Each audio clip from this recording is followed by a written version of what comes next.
The CEO didn't scream when the gun pressed into her back. She simply kept walking, smiling, pretending everything was fine.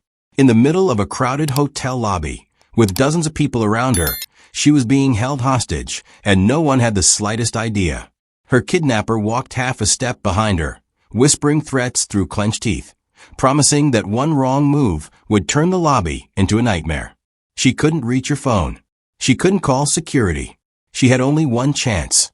As she passed the janitor, someone everyone else ignored, she dropped her hand and signed a silent message that froze him in place. "Help me. He has a weapon." The crystal chandeliers of the Whitmore Grand Hotel glittered like suspended stars, scattering light across the marble floors polished smooth enough to reflect every secret. Guests glided across the lobby wrapped in luxury, silk scarves, tailored suits, designer heels. Everything appeared calm, perfect, controlled. But Constance Whitmore, the CEO whose name crowned the building, was breathing through terror. Her face stayed composed, trained into the confident elegance expected of a woman who owned 12 hotels. Her red dress was stunning, flawless, not a wrinkle in sight. But beneath the fabric at the small of her back, a cold metal shape pressed sharply into her spine. The man walking half a step behind her, tall, handsome, dressed like an executive, kept one hand casually inside his jacket. No one noticed anything wrong. No one ever did. That was what he counted on. "Keep smiling," he whispered, voice low enough only she could hear. "You know what happens if you don't." Her pulse hammered against her ribs, but she didn't slow. She couldn't. The lobby was full of cameras, witnesses, employees.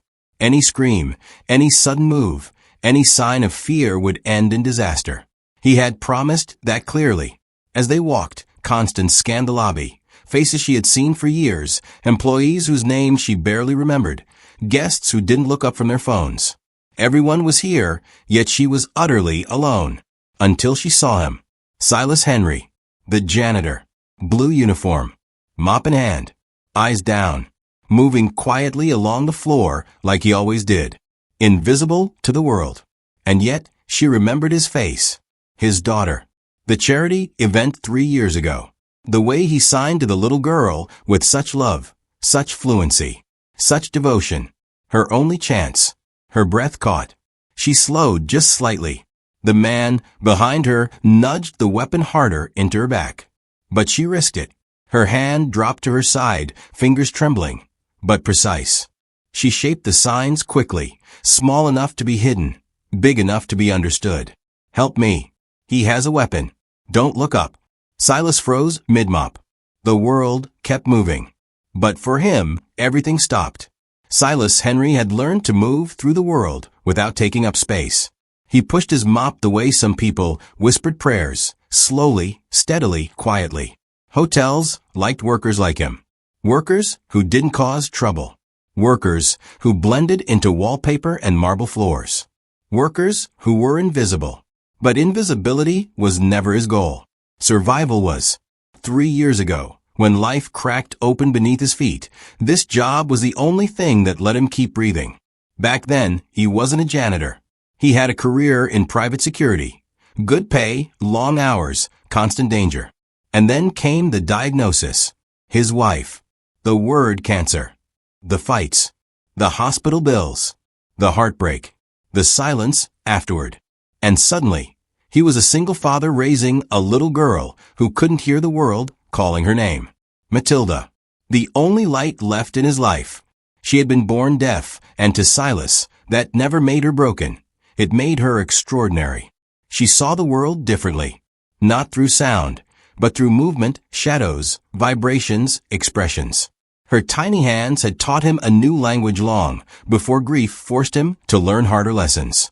Every morning before work, he braided her curls, badly, unevenly, packed her lunch, and walked her to the special education center 3 blocks from the hotel. They had their own signals. A squeeze on the shoulder meant stay safe. A circle drawn over the heart meant I love you. A tap on her wrist meant I'm right here. And she was always right there in his mind. He worked this job for her, so he could be home early, so he could afford the therapy sessions, so he could keep promises he'd made to a wife no longer here. Employees passed him 100 times a day, barely seeing him. Guests walked inches from him without ever offering a glance. To them, he was part of the building. But Constance Whitmore, the CEO, walking across the lobby with terror behind her eyes. She remembered him. She remembered his daughter. And now, as his mop stilled and her silent plea replayed in his mind, Silas felt something he hadn't felt in years. Purpose. The man walking behind Constance looked like he belonged in the lobby of a 5-star hotel. Sharp jawline, polished shoes, dark navy suit tailored to perfection. Anyone watching would assume he was an associate, a business partner, maybe even a bodyguard. His presence radiated confidence, control, power. But his eyes told a different story. Cold, calculating, deadly. Leon Hale had planned this morning down to the second. He'd reviewed staff shifts, memorized blind spots in camera angles, studied Constance's routines for weeks. He knew when she arrived, where she parked, which elevator she preferred, and exactly how long it would take to walk from the lobby to the executive wing. He also knew the hotel's one weakness. No one dared question a CEO walking with a man who appeared to outrank half the boardroom. He'd intercepted her in the parking garage, stepping out of the shadows like a ghost carved from steel. The weapon pressed to her back, then was the same one he held now, hidden beneath his jacket. "Smile," he had whispered, his tone chillingly polite. "We wouldn't want to alarm your staff." Constance had obeyed, not because she was weak, but because she knew the cost of defiance. The moment he'd shown her the forged contract, documents that would transfer controlling interest of her empire to a shell corporation, she understood this was no simple robbery. This was a takeover, orchestrated with precision and ruthlessness. And he needed her alive until she signed. Leon guided her with practiced ease, gently directing her down pathways with fewer cameras. Every time she hesitated, he leaned closer, letting the cold metal reminder dig into her spine. "Keep walking," he murmured. "We're almost there." To the world, he looked like a professional escorting a CEO. To Constance, he was a ticking bomb. To Silas, watching from the corner of his vision, Leon was a predator cloaked in a business suit. The kind of man Silas used to protect people from. The kind of man he thought he'd left behind forever. But destiny had dragged him back into danger. And this time, the life at stake wasn't a client's. It was his CEO's. 3 years earlier, Constance Whitmore had walked into a small classroom filled with children who communicated in silence. The hotel chain she inherited had been preparing a charity initiative, scholarships for deaf and hard-of-hearing students, and her PR team insisted she attend the launch event. She expected handshakes, photographs, polite smiles. She didn't expect to be moved. The moment she stepped inside the brightly colored room, the world felt different, gentler somehow. Children laughed without sound, their hands dancing stories in the air. Teachers communicated through expressive gestures that carried more warmth than spoken words. And in the corner, she saw Silas, a young father kneeling beside his daughter, helping her sign a story about a bird learning to fly. His hands moved with such tenderness, such fluency, that even Constance, who barely knew the alphabet of sign language back then, felt the emotion behind every motion. His daughter, Matilda, giggled silently, her small palms moving clumsily but joyfully. Constance watched them longer than she intended. Something about that pair, isolated from the noise of the world, but deeply connected to each other, stayed with her. A teacher approached Constance that day, offering to teach her a few signs for the event. She learned simple ones: thank you, welcome, safe, help. It felt strange at first, but then strangely powerful. A language that didn't rely on sound, only intention. She practiced for a month after the event. It became her nighttime ritual. Some days, she practiced signs instead of reading business reports. She never told anyone, not her board members, not her assistants, because it felt personal, not public. The memory of that small classroom still warmed her on difficult days. Now, in the lobby of her own hotel, with a weapon pressed into her spine, she remembered something crucial. Silas wasn't just a janitor. He was a father who spoke a language she had once practiced in secret. He was someone who noticed what others ignored. Someone who would understand. Someone who might help. And so, in the most dangerous moment of her life, Constance used the only tool left to her. Her hands. Silas's grip tightened around the mop handle as Constance's silent plea replayed in his mind. Help me. He has a weapon. Don't look up. The signs were small, rushed, but unmistakable. He felt the world tilt. For a moment his instincts, the ones he'd buried deep after his wife's death, roared back to life. The instincts of a trained security professional. The instincts of a man who once handled threats for a living. His pulse quickened, but his motions remained steady, careful. He forced himself to keep mopping, to keep breathing. But inside, a storm erupted. If he intervened and failed, he could die. If he died, Matilda would lose the only parent she had left. The thought hit him with the force of a falling building. He pictured her small backpack hanging by the door, the little drawings on the fridge, the mismatched socks she insisted on wearing. He pictured her at school, waiting for him at pickup time, scanning the hallway for a father who wouldn't arrive. His throat tightened. He had made a promise to his wife on her final night. Broken voice, trembling hands, tears on her cheeks. Keep her safe. Come home every night. For 3 years, he had lived by that promise like it was his only commandment. But now that promise collided head-on with another truth. He could not stand by while someone begged him for help. Not when he understood the language no one else in the lobby could see. Not when the woman was terrified. Not when he was the only one who noticed. He swallowed hard, forcing down fear, doubt, common sense, all of it. Because there was something else he knew, with absolute certainty. If Matilda were older, if she knew what was happening right now, she would want her father to help. She would sign the same thing Constance did. Help her. Silas exhaled slowly. He didn't choose danger. He chose who he was. A father. A protector. A man who refused to stay invisible when someone's life depended on him. Silas didn't look up, not fully, but he shifted just enough to see their reflections in the polished marble floor. Constance walked stiffly, her posture too perfect, her steps too controlled. The man behind her moved like a shadow, stitched to her back, his hand never leaving his jacket. Danger walked with them. Silas's mind raced through possibilities. He couldn't shout, couldn't run, couldn't warn anyone without risking Constance's life.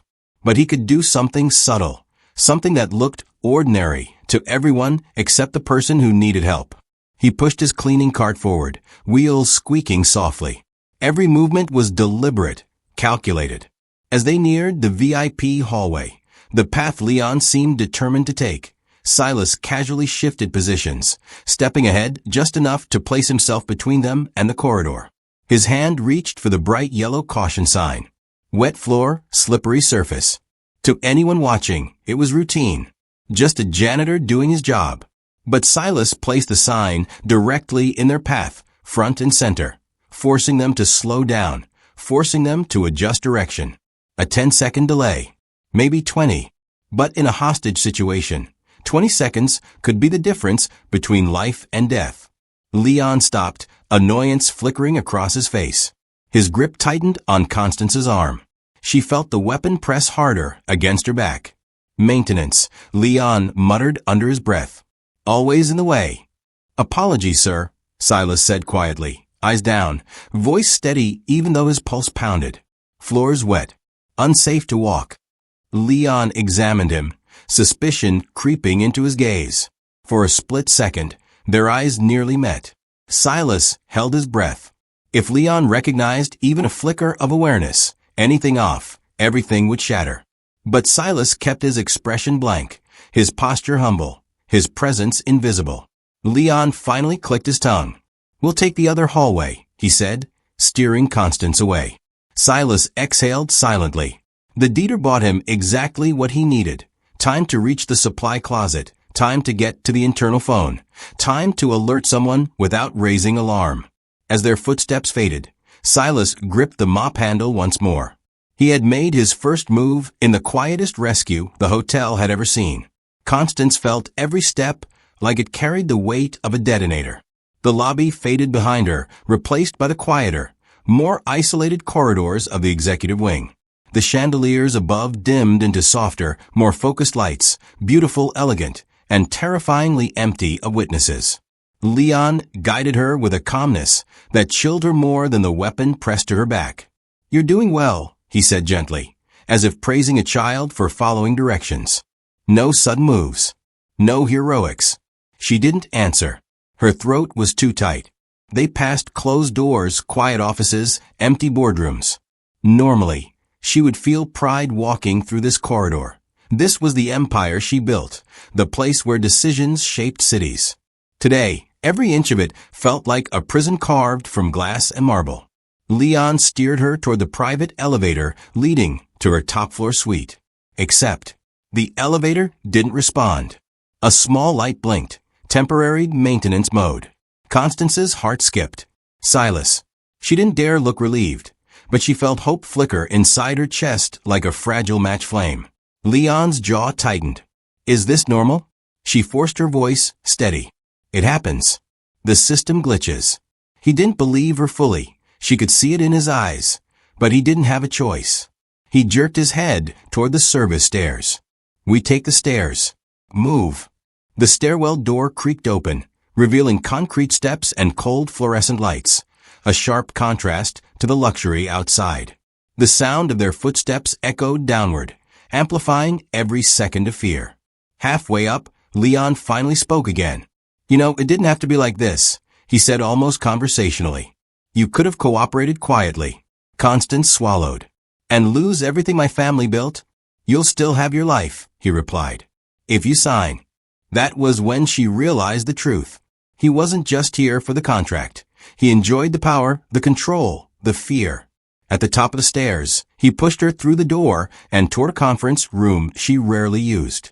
Inside, waiting on the table, was a sleek leather portfolio.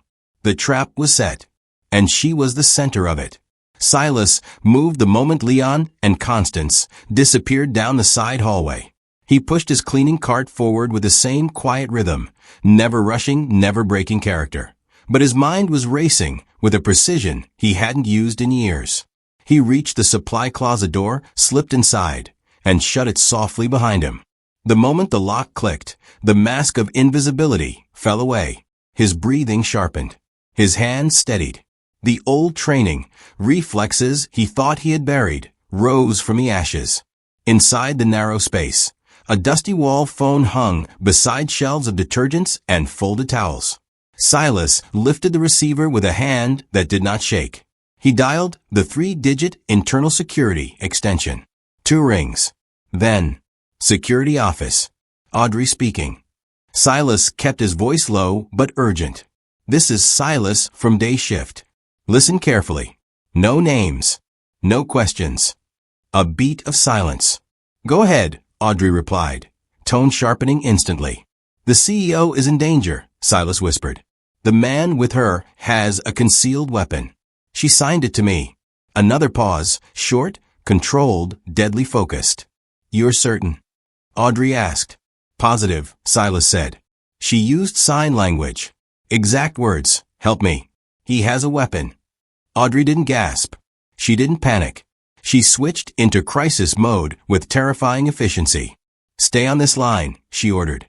Silas heard rapid typing, faint radio chatter, the sound of a security chief assembling a response in seconds. "I see them on camera now. They're heading upstairs." Silas exhaled, relief mixed with dread. Audrey continued, "No confrontation yet. We need to control the situation without tipping him off. You're closest. Can you create small delays without raising suspicion?" "I can," Silas said softly. "Just tell me when." "Good. We're rerouting cameras, disabling alarms, and locking down elevator floors. Police will stage outside, silent approach only." Silas nodded, though she couldn't see him. "Silas, stay invisible," Audrey warned. "Until I give the signal." He hung up, heart pounding, but steady. He opened the door, slipped back into the hallway, and pushed his cart forward like nothing had changed. To everyone else, he was still just the janitor. But now he was the lifeline. 3 floors below the lobby, Audrey Finn leaned over a cluster of computer monitors, glowing with live camera feeds. Her posture was rigid, jaw tightened, eyes locked on every detail. She was a former military operations coordinator, calm under pressure, ruthless when necessary, precise when lives depended on it. And today, everything depended on precision. Silas's voice still echoed in her head. He has a weapon. Audrey didn't need to see the gun to believe him. She had watched Silas work for years, quiet, reliable, unnoticed by almost everyone. But never by her. She had always said the people with the least power often saw the most. She trusted him. Her fingers flew over her keyboard, switching cameras, zooming angles, mapping Leon's route through the hotel. On the screen, Constance walked stiffly into the service stairwell, Leon's presence a dark shadow glued to her back. Audrey cursed softly under her breath. She turned to Ronnie George, the hotel's tech specialist, a wiry man with thick glasses and the nervous energy of someone who drank too much coffee. Ronnie, I want full recording on every camera between here and the VIP floor. Every angle. Every timestamp. If he so much as twitches, I want it on file. Ronnie nodded and began typing furiously. Audrey grabbed her radio, her voice sharp and controlled. All units, code white. Silent lockdown protocols. Do not approach the CEO or the suspect. Repeat, do not approach. Maintain distance. Follow my commands only. Security staff across the building shifted into action, closing off exits discreetly, rerouting guests, locking down elevators, but all without blinking lights or blaring alarms. A silent fortress. Next, Audrey called the police station. This is Finn from Whitmore Grand. We have an armed abduction inside the building. No sirens. No lights. Stage 3 blocks away. I'll update on suspect position. Then she returned her eyes to the screen. Leon and Constance were reaching the top floor. Silas, she whispered into the radio, we're in position. Buy us whatever time you can. Because in this operation, her greatest weapon wasn't her security team. It was the invisible janitor who saw everything. The door to the small conference room swung open with a muted click, the kind that made Constance's skin crawl. Leon guided her inside, one firm hand on her arm, the other hovering near the concealed weapon beneath his jacket. The room was quiet, too quiet. Floor-to-ceiling windows framed the glittering skyline, but the beauty outside only made her feel more trapped. On the table waited a leather portfolio, placed neatly, intentionally, prepared long before he approached her in the parking garage. Sit, Leon ordered, shutting the door behind them. The lock sliding into place sounded louder than a gunshot. Constance obeyed, lowering herself into the chair slowly, as if a sudden movement could shatter the thin thread keeping her alive. Leon set the briefcase on the table, opened it with unsettling calm, and pulled out the forged contract, thick pages, official seals, signatures that were never signed by real board members. This, he said, tapping the document, is your new reality. She kept her expression unreadable. You expect me to sign away my company? I don't expect, Leon replied. I require. He slid the contract toward her, page after page filled with legal traps designed to dismantle her entire legacy. You'll sign. Then you'll walk away with your life. And if I refuse? His smile chilled her. Then I walk out of here alone. Constance swallowed the rising fear. She couldn't fight him physically. She couldn't scream. She couldn't escape. But she could stall. She picked up the first page and pretended to study it carefully. There are 12 clauses. I need time. Take it, he said. But not too much. While her eyes traced meaningless lines of text, her mind raced. She angled her hands beneath the table, hidden from Leon's view, fingers twitching in instinctive shapes. A message meant for any camera or anyone who might be watching. Help now. Close. Leon paced behind her, checking the room, the windows, his reflection in the glass. He thought he was in complete control. But Constance understood something he didn't. Every minute she bought was another minute Silas, and the security team had to save her life. Silas positioned himself in the hallway outside the conference room, his cleaning cart parked at a slight angle, ordinary enough to look accidental, intentional enough to slow anyone who tried to exit quickly. He knelt beside an electrical outlet, pretending to inspect it, his posture casual, invisible, exactly what he needed to be. But his eyes never left the glass panel embedded in the conference room door. Through it, he saw Constance sitting stiffly at the table, a contract spread in front of her like a death sentence.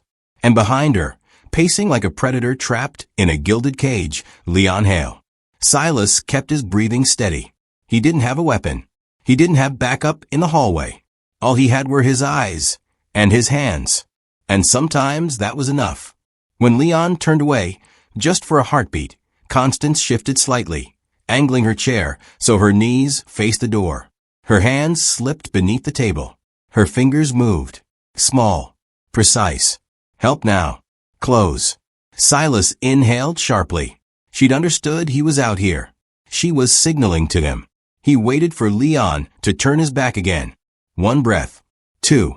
Then, slowly, Silas slid his hand to the side of his cart, where the metal tray rested. He tapped it lightly, a soft click, almost nothing, except to someone who could read sound and vibrations.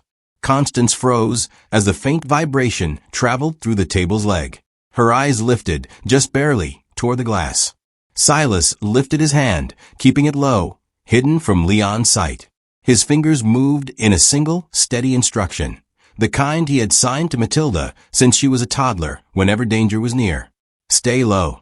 Constance's eyes widened. A breath caught in her throat. Behind her, Leon muttered to himself, flipping pages impatiently. He didn't notice her shift her posture slightly, her knees bending, her center of gravity lowering almost imperceptibly. Silas repositioned himself, ready. Because he knew what she didn't. When the break came. When Audrey gave the signal. When the lights went out. Staying low could save her life. Silas's pulse thudded in his ears as he waited in the hallway, every muscle coiled tight. From the corner of his eye, he saw Audrey and two officers positioning themselves silently at each end of the corridor. No radios. No footsteps. No spoken commands. Everything happened through small gestures, hand signals, nods, practiced movement. This was no longer just a hotel. It was a battlefield. Inside the conference room, Leon's voice sharpened. Enough reading, he snapped. Sighing. Now. Constance kept her head lowered, pen trembling above the signature line. But she wasn't frozen with fear. She was timing her next move, waiting for the moment Silas had promised with his hands. Stay low. She inhaled. Silas exhaled. And then Audrey lifted 3 fingers. Silas tensed. 2 fingers. His hand hovered near the metal tray on his cart. 1 finger. He moved. Silas grabbed the tray and let it fall. The clang was deafening, metal crashing against tile, echoing down the hallway like a thunder strike. The kind of sound that forced a man with a gun to react whether he wanted to or not. Inside the room, Leon spun toward the door, instinct overriding strategy. His hand flew to his jacket, reaching for the weapon. Constance didn't think. She obeyed Silas's warning and dropped under the table just as Leon snarled. What was that? Before he could take a single step, the lights cut. Darkness swallowed the room. The officers moved instantly, night vision goggles on, guns up, coordination flawless. Audrey pushed the door open silently, her silhouette barely visible in the blackout. Leon cursed, stumbling backward, weapon half drawn. Silas stayed low outside the doorway, heart hammering. Inside the room, a single voice broke through the darkness, calm, commanding. Put the weapon down. No, Leon shouted, firing blindly. But he was firing at shadows. The officers were already closing in, fast and quiet. A coordinated storm moving through pitch black. Constance pressed her hands over her ears, curled beneath the table, waiting for the end. Silas pressed both palms to the floor, praying Matilda would forgive him if he didn't make it home. And then, a thud, a cry, a weapon skidding across the floor. The rescue had begun. The darkness crackled with panic. Constance lay curled beneath the table, breath trembling in her lungs, listening to the chaos unfolding above her. She heard a scuffle, boots sliding on carpet, a grunt of pain, a muffled shout. The conference room had become a storm of bodies in motion, but she couldn't see anything. That was by design. Audrey had cut the lights for one reason. Leon had no night vision. Her officers did. A sharp impact echoed as Leon slammed into the wall. "Get off me," he roared, swinging wildly. His silhouette thrashed in the blackness like a trapped animal, desperate and unpredictable. A split second later, another thud. A body hitting the floor. Constance flinched. "Drop the weapon," an officer barked. But Leon wasn't done. A metallic click sliced through the dark, the unmistakable sound of him recocking the gun he'd managed to partially draw. Silas saw it through the faint emergency glow creeping under the door. He didn't think. He didn't hesitate. He lunged into the doorway, grabbing the edge of his cleaning cart and shoving it with every ounce of strength he had. The wheels screeched as it barreled into Leon's legs, knocking him sideways at the precise moment he aimed toward the table where Constance hid. Leon's shot fired into the ceiling. The officers seized the opening. Two tackled him low, while Audrey secured his arm, twisting with practiced precision until the gun clattered to the floor. Leon screamed, furious, helpless, pinned beneath a coordinated assault he never saw coming. Lights flickered back on. Constance blinked rapidly as the room came into focus. Leon lay restrained, wrists zip-tied behind him, cheek pressed to the carpet, rage burning in his eyes. Audrey retrieved the weapon, cleared it, and stepped back. "It's over," she said coldly. But Constance wasn't looking at Leon. Her eyes were on Silas, standing in the doorway, chest rising and falling, sweat beading at his temples, expression shaken but steady. He had risked everything, his job, his safety, his life. For her. Their eyes met. In that moment, Constance understood something with absolute clarity. The man who saved her wasn't wearing a suit or carrying a badge. He was the janitor no one noticed. Until now. The police had taken Leon away through the service entrance, the same path he once used to stalk Constance unnoticed. Now he was handcuffed, humiliated, defeated. The conference room buzzed with shaken employees and low, urgent conversations, but Constance heard none of it. Her world had narrowed to one person, Silas. He stood quietly near the wall, fingers fidgeting with the edge of his uniform, looking like he wished he could shrink into the floor. He wasn't used to attention. He wasn't used to being seen. But Constance saw him clearly now, saw everything she'd been too busy, too distant, too powerful to notice. "Silas," she said softly. He looked up, startled, as if expecting reprimand instead of gratitude. Constance stepped closer. "You saved my life." He shook his head, quickly. "Security saved you. You acted when no one else could," she interrupted. "When no one else even saw." Her voice softened.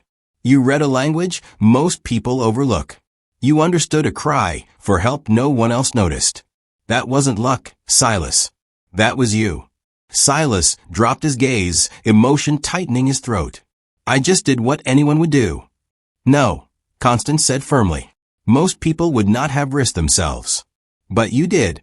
Her voice wavered, not out of fear now, but out of something more profound. Gratitude. Humility. Clarity. "I owe you more than thank you," she continued. "I owe you change." Silas frowned slightly, unsure where she was going. "I've run this company from the top for years," Constance said. "But today a man society overlooks saw what an entire security network missed. That tells me something is wrong with the way I lead." Silas shook his head, embarrassed. "You don't have to." "I do." She took a breath. "I'm creating a foundation to support families with children who have disabilities. Therapy, equipment, education, support, everything they need. And I'd like to name it after your daughter." Silas froze. His chest tightened. His eyes filled. "Matilda has a bright future," Constance added gently. "I want to help protect it. Like you protected me." For the first time since the nightmare began, Constance saw him smile, small, stunned, heartfelt. A new beginning had just been written between them. 3 months later, the Whitmore Grand looked different, not because the marble floors gleamed brighter or because the chandeliers sparkled more, but because the building felt alive in a new way. People greeted each other differently. Staff who used to walk silently past housekeeping now stopped, exchanged nods, learned names. The hotel wasn't just functioning, it was healing. Constance stood in the lobby, beside a brand new plaque mounted near the concierge desk. Sunlight reflected off its golden edges, illuminating the inscription. The Matilda Henry Foundation for Children with Disabilities. Founded to honor the courage of a father who listened when others did not. Silas stood beside her, wearing a new suit, a modest one, but it fit him well. He looked uncomfortable with all the attention, but there was pride in his eyes. More importantly, Matilda stood at his side, her small hand wrapped around his. She looked up at the plaque, then at her father, then at Constance. Constance crouched gently to the little girl's level and signed. "Your father is a hero." Matilda's eyes sparkled. She signed back with the confidence of someone who felt safe in the world. "I know. He is my dad." Silas swallowed hard, emotion tightening his throat. He reached down and lifted her into his arms, holding her close as she hugged him fiercely. Constance stepped back, watching the two of them with quiet awe. She once believed leadership meant distance, remaining untouchable, unshakable, above the world she managed. But Silas had shown her that real leadership meant seeing people, hearing the unheard, valuing the invisible. Not from boardrooms, not from profit sheets, but from humanity. The lobby doors opened, letting in a gentle breeze as staff and guests paused to admire the new plaque. For the first time in her life, Constance felt her success wasn't measured in luxury or numbers, but in lives changed. Silas looked at her, gratitude etched into every line of his face. "You gave me a chance to matter," he said quietly. Constance smiled, signing back the simple truth. "You always did." The hotel lights glowed warmly above them, illuminating a future shaped not by power or fear, but by courage, compassion, and the moment one silent signal changed everything.